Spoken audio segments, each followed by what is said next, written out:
Hello everyone and very good morning to all of you. This is Elementary Hindi Reader Parambik Hindi Reader Standard 4th. You are watching my channel Learn with Shirin Khazi. Lesson number 2. काम सब अच्छे है. Difficult words. महापुरुष, अनुयायी, बुधान यज्ञ, प्रसिद्ध, जमींदार. विनोबा जी हमारे देश के एक महापुरुष थे. वे राष्ट्रपिता महात्मा गांधी के सच्चे अनुयायी थे. वे गरीबों के सहायक थे. उनका बुधान यज्ञ बहुत प्रसिद्ध है. वे जमींदारों से भूमि दान में लेकर भूमिहीन किसानों को देते थे. विनोबा जी एक बार बुधान यज्ञ के सिलसिले में यात्रा पर थे. इसी यात्रा में वे एक गांव पहुँचे. वे वहाँ की पाठशाला में ठहरे. उस पाठशाला में शौचालय नहीं था. बच्चे पाठशाला के आसपास ही गंदगी करते थे. इसलिए पाठशाला के आसपास गंदगी भरी थी. विद्यालय के पास गंदगी देखकर विनोबा जी को दुख हुआ. उन्होंने छात्रों से पूछा, तुम्हारी पाठशाला की सफाई कौन करता है? लड़के बोले, एक आदमी सवेरे आता है और झाड़ू लगाकर चला जाता है. विनोबा जी ने फिर पूछा, गंदगी कौन करता है?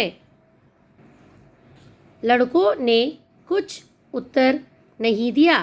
वे एक दूसरे की ओर देखने लगे. तब विनोबा जी बोले, देखो, जब गंदगी तुम करते हो तब सफाई भी तुम लोगों को ही करनी चाहिए.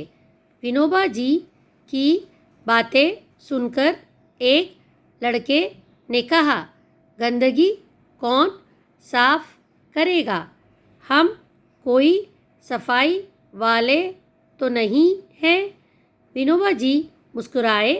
उस लड़के को अपने पास बुलाकर प्रेम से पूछा, जब तुम छोटे थे तब तुम्हारे हाथ मुंह कौन धोता था? गंदगी कौन साफ करता था? लड़का बोला, मेरी माँ. विनोबा जी ने कहा, अच्छा, ऐसा करने से तुम्हारी माता जी सफाई करने वाली तो नहीं हो गई? लड़का बोला, जी नहीं, माँ तो माँ है. विनोबा जी बोले, हाँ, जो गंदगी साफ करता है वो सचमुच माँ का ही काम करता है. काम सब अच्छे है. काम सब अच्छे हैं. ये लेसन स्टैंडर्ड 4th हिंदी का है. उसका मीनिंग है, काम सब अच्छे हैं, कोई भी काम रहो सब अच्छा होता है. विनोबा जी एक बहुत बड़े महापुरुष थे. वो महात्मा गांधी जी के सच्चे फॉलोवर थे. अनुयायी मीन्स फॉलोवर. और वो गरीबों की बहुत मदद करते थे. और उनका जो बुधान यज्ञ मीन्स लैंड डोनेशन, वो जो डोनेशन लेते थे वो बहुत फेमस था. और वो लेकर ज़मींदारों से लेकर गरीबों को देते थे, किसानों को देते थे. एक बार वो बुधान यज्ञ के सिलसिले में यात्रा पर गए तो एक गांव में पाठशाला में ठहरे, जहाँ पर शौचालय नहीं था. तो पाठशाला के जो बच्चे थे वो आसपास ही गंदगी करते थे. इस बात का विनोबा जी को बहुत दुख हुआ. उन्होंने छात्रों से पूछा कि सफाई कौन करता है पाठशाला की? तो लड़के बोलने लगे, एक आदमी आता है और झाड़ू लगाकर चला जाता है. फिर विनोबा जी ने पूछा कि गंदगी कौन करता है? तो लड़के सब एक दूसरे का चेहरा देखने लगे और जब विनोबा जी ने बोले कि जब गंदगी तुम करते हो तो सफाई भी तुम्हें ही करनी चाहिए। तो ये बात सुनकर लड़का कहता है कि भाई हम क्यों सफाई करें, हम सफाई करने वाले थोड़ी है। फिर विनोबा जी कहते हैं, लड़के को पास में बुलाकर मुस्कुराते हुए बोलते हैं कि जब आप छोटे थे तो आपका हाथ मुंह गंदगी कौन साफ़ करता था। तो लड़का कहता है कि मेरी माँ साफ़ करती थी। तो विनोबा जी ने कहा कि अच्छा, ऐसा करने से तुम्हारी माता जी जो है सफाई करने वाली हो गई। तो बोले नहीं, वो तो माँ है मेरी।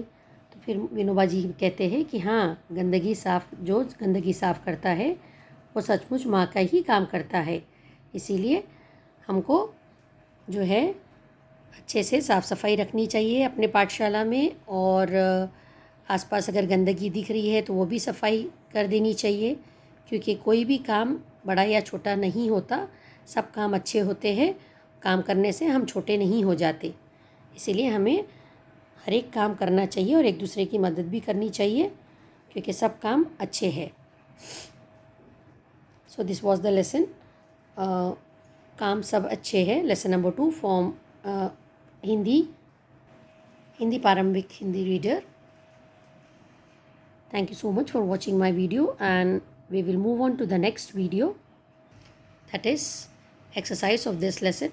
Till then, thank you so much, and please do like, share and subscribe my channel Learn with Shireen Khazi.